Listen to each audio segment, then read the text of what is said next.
detoxes versus cleanses. I think there's a little bit of confusion about that, and I kind of wanted to clear that up. And I want to start with a great analogy by a woman named Laura Adler, who's an environmental toxins expert and educator. She's brilliant. She's a certified holistic health coach as well, and she can be found at lauraadler.com. She uses an analogy I really like. So pretend you're in a rowboat. And I have some notes because I had so much to tell you, I couldn't possibly remember it. Say you're in a rowboat, rowing down a picturesque stream, enjoying the calm of the water, the sunshine, and the breeze. And after a while, you notice that your boat is taking on a little water. And you're not concerned. It's just a little water, no big deal. But a couple hours later, the water is rising a little bit. And you see that there's a small can, maybe an old coffee can, in your boat, and you casually use the can and throw a little bit of water over the side and continue enjoying the day and your boat ride. And lazily going down the river, you begin to notice that the water is continuing to rise, and now it's up around your ankles, and you're getting slightly panicky, so you start using the little coffee can to get rid of the water with a little more fervor than before. And that works for a little while, but the water begins to really take over and it begins rising. So you're frantically using your coffee can to bail water out of your boat.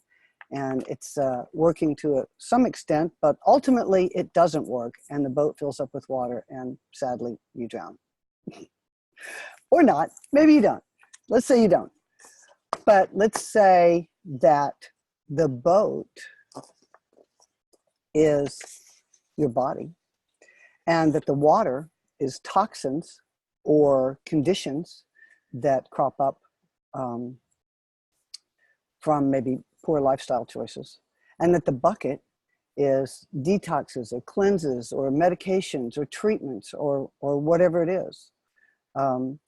Let's replace drowning with gaining 40 pounds or developing diabetes or a heart condition or a thyroid condition, dysfunction of some sort, or worse, cancer.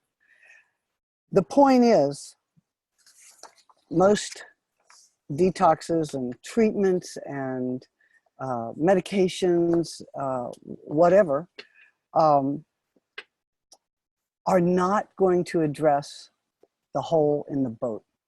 And that's where we have to start. We have to start with the root cause, the problem. So detoxes and treatments and things like that, they're designed to help with the rising tide of water in your boat and the rising tide of conditions. But unless you address the root cause, the water or the conditions or the poor lifestyle choices that result in undesirable conditions, are just going to continue. So one of the things that I want to talk about regarding detoxes and cleanses, of course, is the difference between the two. But let's talk about this. Wouldn't it make way more sense to start plugging up the hole in the boat instead of constantly bailing it out? Wouldn't it make way more sense to start addressing conditions, possibly before they even happen? So detoxification is something that your body's doing every single day.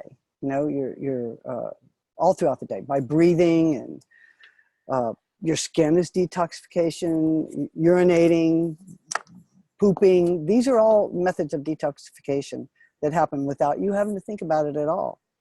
At one point in history, that was probably enough to keep us clear and clean and keep our systems running. But now, modern living is rife with poor food choices and worse lifestyle choices and the sea of chemicals that surrounds us. And let's be clear, this is a major problem. It's made it harder and harder and virtually impossible for our bodies to do their jobs. And the result is illness. If you can't keep these toxins at bay, your body is going to start breaking down. And this is just a fact. Fatigue, excess weight, poor skin, digestive issues. These are just some of the conditions that will develop. So detox and cleanse products such as drinks and teas and foot pads and capsules, you know, little programs that you can buy at health food stores and whatnot for cleanses. They're focused almost exclusively on bailing out our boats and, again, ignore the hole causing the problem. And this is not to say that detoxing isn't helpful. Let me just set the stage for you and put this in context and give you an overview of the toxic world that we live in today.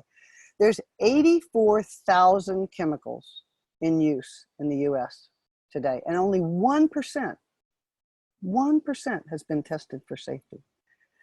You can find this information at EPA. So that means the majority of the chemicals have never been tested for safety. That's something to think about.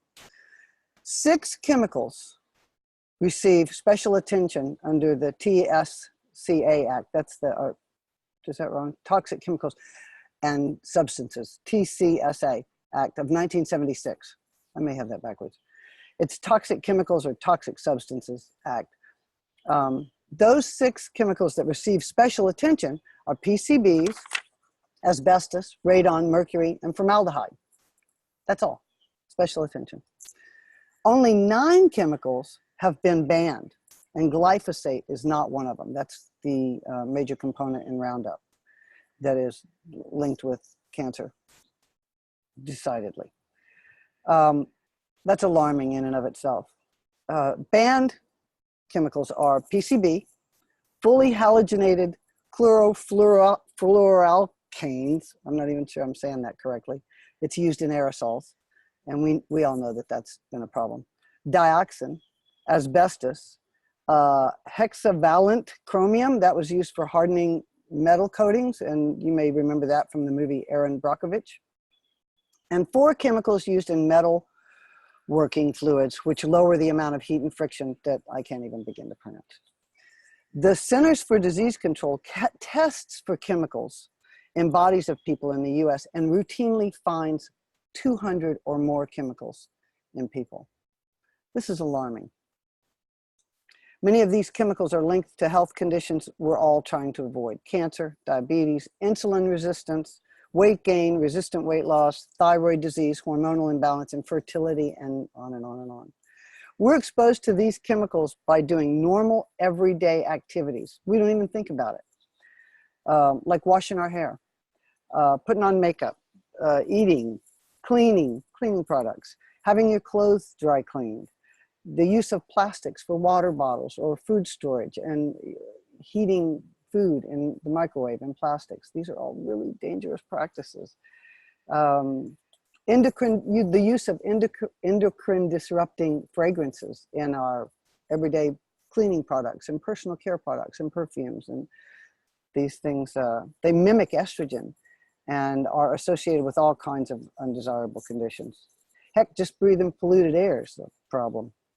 So while many exposures are unavoidable, there are many we can easily address, especially in the home, by moving to less toxic products and choices for storing food. For example, store your food in glass. Don't heat things in plastic, and don't use plastic water bottles.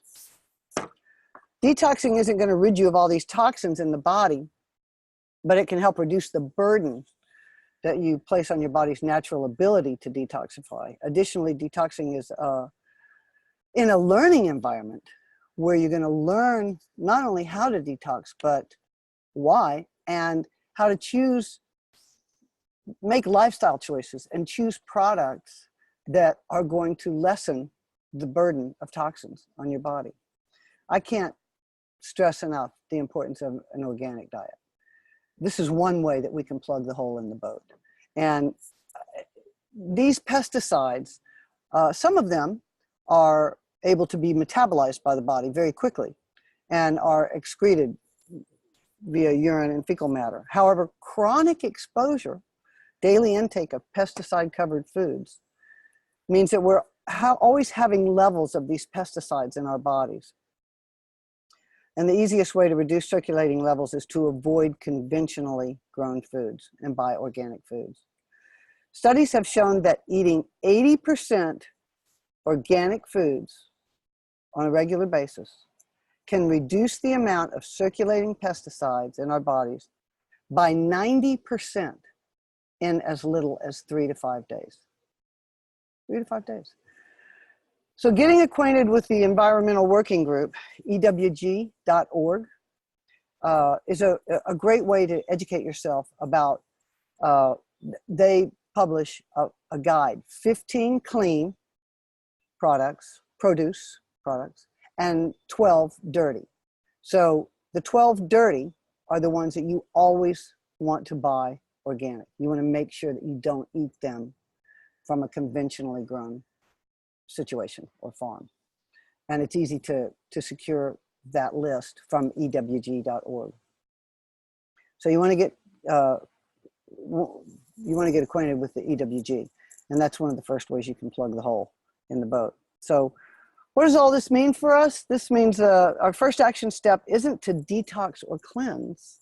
We're going to talk about the difference between those two in a minute, but rather to plug the hole by eliminating or decreasing, significantly decreasing the amount of toxins that you're exposed to. And that sounds overwhelming, I know. I didn't do it in a day. I didn't do it in a week. I didn't do it in a month. Yes, it took me a year, probably, or maybe even more. As I ran out of products, I replaced them with new products that I had researched, maybe through EWG, maybe through other sources. The internet's a great source for us all, and we can find products that won't hurt us and will still accomplish the thing that you set out to accomplish, whether it's cleaning your face or cleaning your tub. How do we do this? We plug the hole systematically by reducing our exposure to the toxins. Here's an example of how one change can have a huge and meaningful impact. Again, I want to repeat this because it's significant. A 2014 study in the Journal of Environmental Research found that 1 week of eating mostly organic foods reduced the urine pesticide levels by 90%. You can achieve that. And I know that the argument is always that organic foods are expensive, and yes, they are. It's undeniable, they are expensive. That's why it's important to get the list from EWG. So you know that the ones that are most definitely on the 12 dirty list are the ones you can at least buy them organic. This is just plugging the hole. So let's think about that at least. Avoidance and reduction of these chemicals in our daily lives is the first step in a detox. So while this might seem overwhelming, there's literally hundreds of exposure sources to toxins that we have every single day that don't have to be. We can change this. But let's get to detoxing. In a detox, our goal is to remove the foods and food categories in products in general that are confusing the issue. So we'll rebuild your food intake to exclude the substances that slow you down, make you sick, clog your sinuses, cause gas, bloating, make you retain unnecessary weight, and leave you feeling tired and foggy. We're replacing toxic products with products that are effective but not harmful to your overall well-being. As you run out of a product, simply replace it. That's all. So in a detox, what we're doing is excluding the foods that are covered with pesticides and chemical growth hormones and fertilizers and this and that. Giving the body a chance to do what it's already set up to do and can do naturally. So if you're not taking it in all day, every day, your body gets the chance to rid itself of accumulated toxins that are stored in fat, and that's where they're stored. So giving your body that rest from the continual assault all day, every day, gives it the chance to get into the tissues, the fat, and start to detoxify accumulated toxins. That's why it's important to do seasonal detoxes. So you do them quarterly, 5 little days, 5 little days. And ultimately, over a year's time, your body's going to be less toxic than it was when you started. So this is actionable. And it doesn't have to be difficult. I can show you how to do it. I can help you do it. It has to be actionable, and it has to be easy because everyone's busy. It's actionable because it's only 5 days. It's easy because all you have to do is eat clean. And if you don't know how to do that, please let me help you. I can help you learn how. Our boats function so much better, in fact, effortlessly, when we're not burdened with all that water or toxins dragging the boat down. I'd rather spend my trip down the river enjoying the scenery than bailing out the boat with, or conversely, treatments and meds and illness, you know.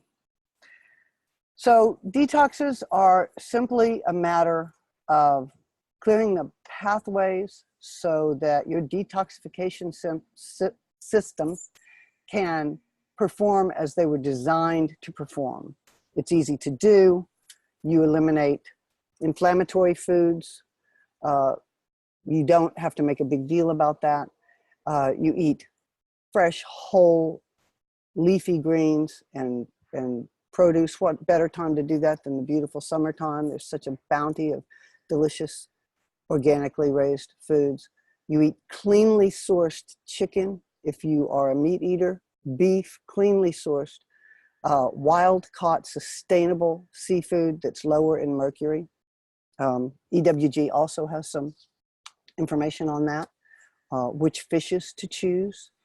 You don't want to eat a bunch of tuna. You know, you want to be cautious about that. Tuna once a month is going to give you as much mercury as your body needs to try to detox. And that's hard for me because I love fresh tuna. And I also love tuna fish in a can. But I have limited how much tuna I eat because I want to give my body the ability, the clear pathway to detoxify after I consume that. So you don't have to give things up. You just have to give your body a chance. So let's move on to cleanses, because I don't want to keep you all day. Cleansers are more specifically used after you've learned to detox and have done so with some regularity. So in a cleanse, you're removing the substances that leave you feeling high and dry, much like in a detox, but you're also going to go a bit deeper and pay attention to the master organ of detoxification and actually work to clean it or help it do its job better. We use food supplements and herbs, as well as key practices and protocols to get those internal organs functioning to the best of their ability. You know, your kidneys and your liver. And because many of our organs are so easily regenerated, did you know that? Our body is pretty fantastic. The healing you bring through these cleanses serves you well throughout the entire year. You know, give your body half a chance and it's going to right itself. It's programmed to do so. A cleanse focuses on the health of your biggest internal guardian and protector. That's your liver. Cleansing requires a lot of support for the liver because if there's a bunch of accumulated toxins in the body, the liver has to work really hard to detoxify and filter out all these harmful substances, excess hormones, and that comes from the endocrine disruptors and all the soy and things like that that creates estrogen resistance. So your body's pumping out estrogen, it's pumping it out, and you can't use it all, and so it has to go somewhere. So the liver has to detoxify that. Well, that can make you feel not real great. So you don't want to just jump into a cleanse and work really hard on the liver without really supporting the liver with herbs and adaptogens, adaptogenic herbs is what I'm trying to say. And that's what health coaches know how to do. That's why it's best to do these kind of things. Learn how to do them with someone that knows what to do to support the liver. So that's why it's important to be cautious with a cleanse. When you just go and buy these things out of the health food store, that's like, you know, 10-day cleanse, and it's just a bunch of capsules and you don't really know what's in it. You can look back on the ingredients panel, but you don't really know what that's doing. And it makes you feel sick. There's a reason for that. Also, you just don't need to instigate diarrhea to cleanse your body. That's not helping. That's upsetting to the body. So this is why learning to detox and doing it regularly starts the process of ridding the body in a gentle way. And you always want to treat the body gently. You really don't want to go in and do something real harsh with the body, because then you have to recover from that as well as whatever it is that caused you to decide you needed to detox anyway, right? Skin condition, digestive issues, whatever it is. If you do these harsh cleanses, now your body's having to recoup the damage you're doing with that as well. So you're really putting yourself in a crisis, a healing crisis. So you don't want to do that. You want to learn to detox yourself gently, regularly. And that way it doesn't have to be long and difficult. And as a matter of fact, if you start detoxing regularly, you'll kind of notice that you'll change your eating habits a little bit. You'll learn what foods serve you and what foods don't. And then maybe you'll choose to eat something that you really love that doesn't serve you once in a while rather than all the time and wonder why you feel bad all the time. So let's see, where am I in my notes? This is why learning to detox and do it regularly starts the process of ridding the body of toxins in a general way, doesn't overburden the liver and potentially make you ill. It's important to start slow. You might find that a cleanse is not even necessary if you reduce your exposure to toxins and form a regular detox routine. This is a life skill that everybody should learn, children and adults alike. It should just be a part of our routine. And hopefully in generations to come, people will do that. I think in other countries that people know about this a little bit more, some developed countries. Just sort of know to eat a little bit lighter, and I think that their food source is probably less inundated with the amount of toxins that we have to try to get rid of.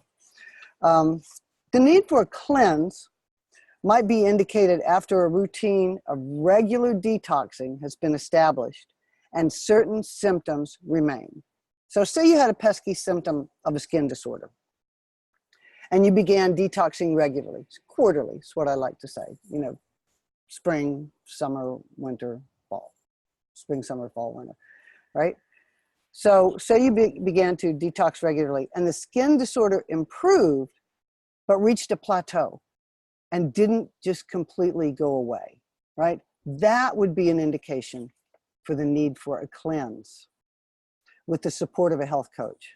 And hopefully the condition would resolve itself. But if not, you would have given the body a really level playing field. And now it's telling you that there's a hidden stressor. You know, if the condition, even after a cleanse, didn't resolve itself, then you know you have a hidden stressor. And then it's time for further investigation that you can do with a health coach. Such as myself. A health coach that can run functional labs. Test, don't guess. There's no reason to guess.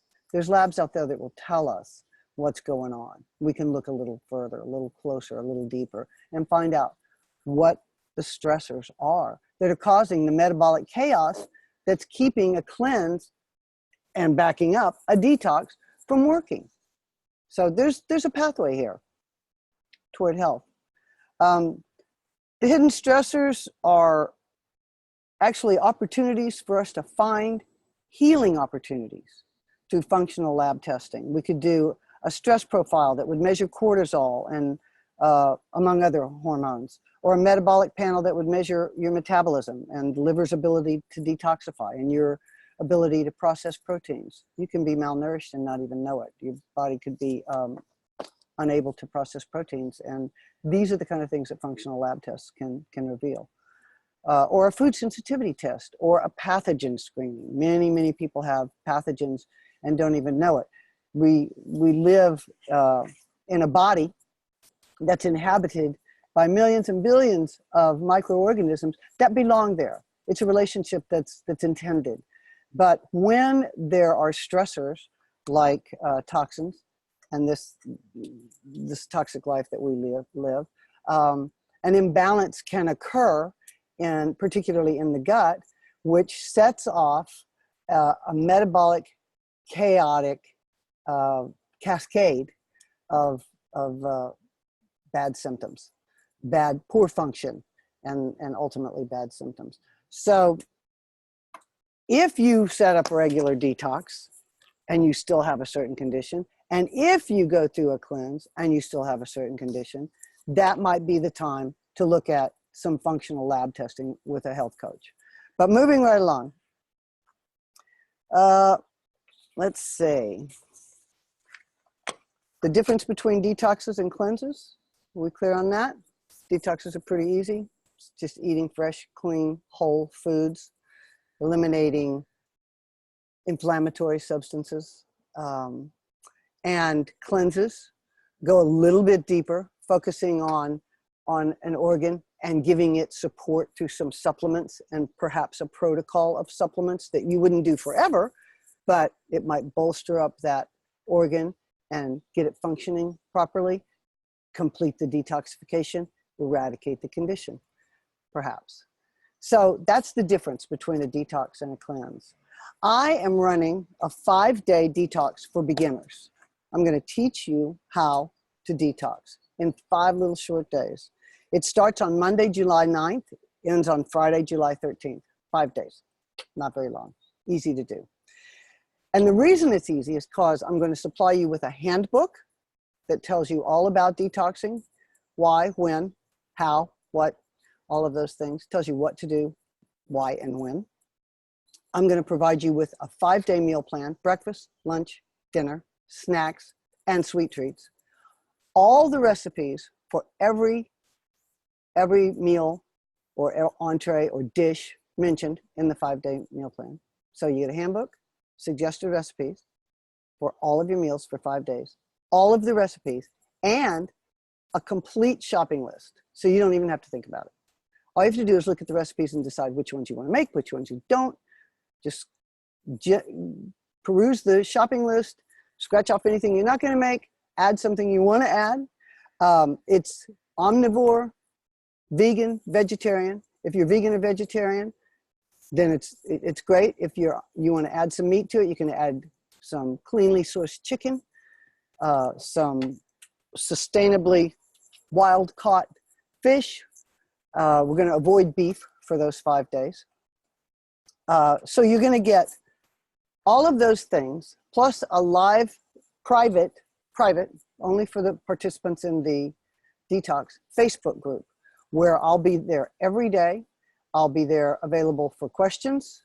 I'll check it morning, noon, and evening and answer any questions. You can always email me. And this last bonus is a handbook about how to make your detox results last. There's also, when you sign up, there's also a slew of bonuses about improving your sleep, a number of bonuses that you can download, little PDFs. I will also be conducting a training call the week before we begin the detox to give you a chance to ask questions live.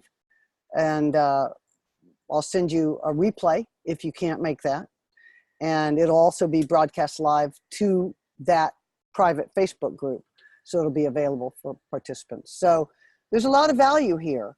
You can go on my website, VitalityFYI.com, and click the little button, when is the next detox? And it'll take you right to the page and tell you all about it, and also give you an opportunity to register for it. At the end of this broadcast, I'm going to pop the link into the comments somewhere on this Facebook Live posting. So the link to the detox will be there as well. The early bird price is going to be effective until Friday, June 29th. It'll be $77. After Friday, June 29th, it'll be $97. I'm telling you, it's value packed, and I'd love to have you join me.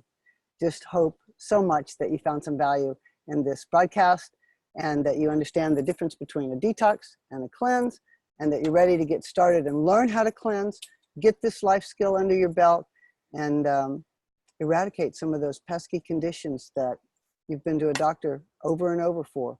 You may be completely amazed at how effective eating clean can be to just that, to eradicating skin disorder or a digestive problem. It could be that easy. If not, I'm available for health coaching as well. So with that said, I'm going to end this meeting. I'm going to thank you for watching. And now I'm going to fumble around as the tech genius that I am, try to quit this meeting gracefully. Thank you all so much for being here today.